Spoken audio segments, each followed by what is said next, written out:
The Texas Chainsaw Massacre is a 1974 film that is directed by Tobe Hooper, with the intro and outros being narrated by John Le Carre. It is a ballistic film, not just now, but for its time. It was the first true horror movie that put slashers on the map and got them taken seriously. An iconic murderer that doesn't say a word but radiates massive on-screen energy and presence through violence is nothing new now, but in 1974, combined with the birth of this exploitation film, and this being the one that, as I stated, put them on the map, it was all very new and very scary with Leatherface. The narration in the beginning for its time most likely had a lot of people thinking this was real because there was no internet around to hide such facts as fake in the modern era of the 70s. It set the tone like no other horror movie before, and many have stolen after it, to let you know this is not some run-of-the-mill scary movie and you're about to see some shit for sure.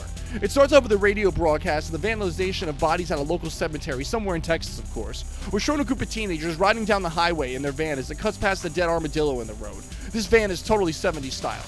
My father had one and had pictures of it, so it's pretty perfect for its time frame on what people were doing for fun at the time. Attention to detail like that makes me really happy 50 years later. It shows one of the kids setting up two boards in the side door of the van, so that way their friend in the wheelchair can be carted out as he's clearly handicapped and needs the help. He goes to take a leak, and it gets thrown down a hill as a passing truck driving by somehow creates enough wind in passing to blow the wheelchair down. This cast is so fucking 70s, it's perfect. Guy with the big hair, cute girl, her boyfriend, handicapped guy's 70s slob status, and the pretty long-haired blonde chick.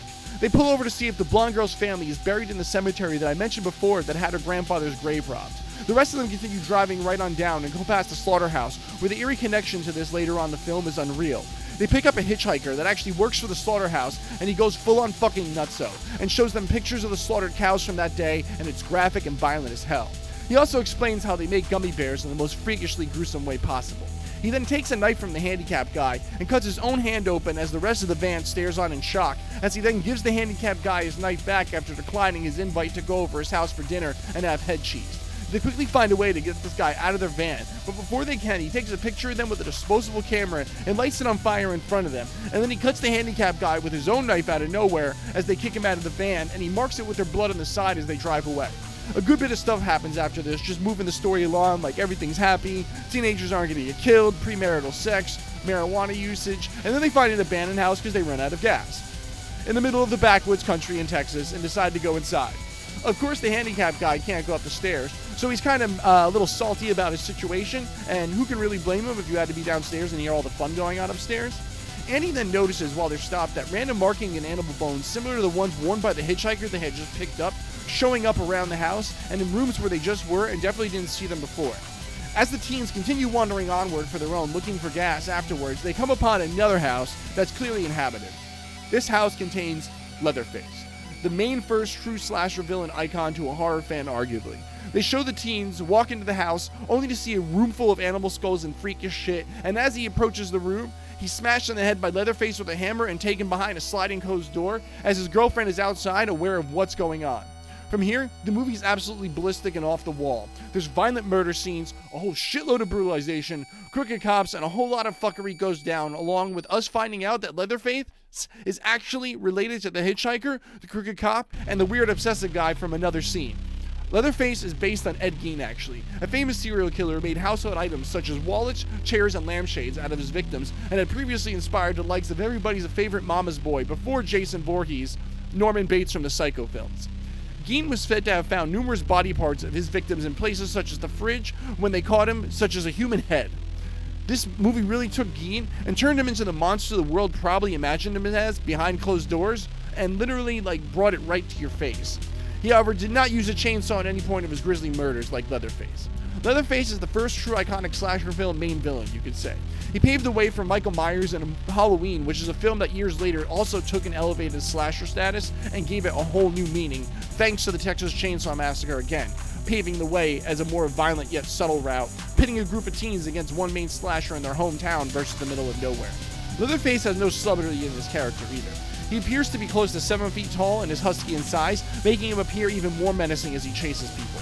And it's like he's running for the Olympics. Seriously, this is a big man that can fucking move and plow through obstacles with ease. None of that lurking stand and stare shit that Michael Myers or Jason Voorhees or even Freddy have. Leatherface sees you, and he's a true predator and a villain in the sense of it, and pursues any victim he can like a goddamn cheetah. Leatherface is so badass, you never actually see his face. You only see the face of his victims that he wears over his, because much like Ed Gein and serial killers overall, he likes to keep a trophy of his kills, and that's a common trait amongst them.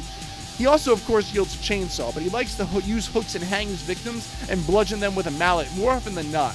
Just like the guy in the car that they picked up and said they do cattle at the slaughterhouse. It's really weird. The director was quoted as saying, "Man is truly the monster here in this movie, so just wearing a different face. So I put a literal mask on my monster," as he referenced the surge in media covering violence where people have their brains scattered all over the floor and the atrocities of the Vietnam War. You know, that sure is a lot different than now than when people post a Facebook status and not make slasher movies about it. Quite a time. Filming for this movie was supposedly a horror movie in and of itself for the cast, as the farmhouse was indeed in Texas, and it was on a hill in the middle of fucking summer. The film went over budget, as is the normal with these type of things, but 16 hours a day filming with 90-degree temps, along with July 26th actually hitting 110 degrees Fahrenheit that day, the film crew didn't budget a second costume or even a second mask for Leatherface, so the actor had to wear the mask for all hours of filming, as stated before, 16 hours a day in Texas heat, 7 days a week for a month. But nobody thought it would pay off like it did in the long run for horror movies, as this was the one that really set the blueprint forward for how new ones would follow from before. Sort of like Jaws created a summer blockbuster in the next year of summer 75, they changed the way movies are released for the maximum return on investment. I don't know, man. The 70s. My mom and dad always told me that decade lived under the hype. My dad was in his 20s at the time, my mom was a teenager at the time, long before they'd meet in the 80s, and I gotta say, I'll take their words for it. The film ends with only one survivor making it out, the girl from the dinner scene when she breaks out. And she actually outruns Leatherface early in the AM morning with the sun coming up, blood covered, and finally escapes the murder house as she runs into a trucker in a truck who gives her a ride and finally gets her away from Leatherface, who injures himself trying to get aboard the truck. The movie cuts to the outro, with the narrator explaining that the murders happened with the police investigating the scene, and they mention the killer is still at large. It really ends on a decent note, letting there room for sequels, which is another story that I'll have to cover in a future video. The Texas Chainsaw Massacre is really the film that changed horror forever, and has centralized the idea of a main killer not just being a mindless killer or beast, but a thing you could get behind and root for with a backstory, a little bit more than what came before it, and a lot like what came after it, which is the whole Michael Myers, Jason Voorhees, Freddy Krueger thing.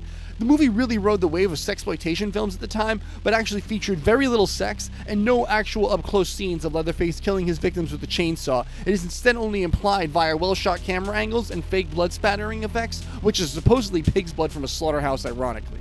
They've remade this one a few times, and I saw its 2003 re-release, and while having every trope of the early 2000 films in it, if I recall, it was decent. The first time I saw this one, though, I was blown away by how well done it was. How groundbreaking it must have begun at its time, as the 70s was a continuation of the media revolution in film and music, with horror movies really growing into their own, and even rock and roll music coming along with more over-the-top acts such as Kiss, and everybody was just seeing the changes in everything, and the Texas Chainsaw Massacre provided that change to the horror genre, lasting impact that is still felt today in what goes into making a good slasher horror film.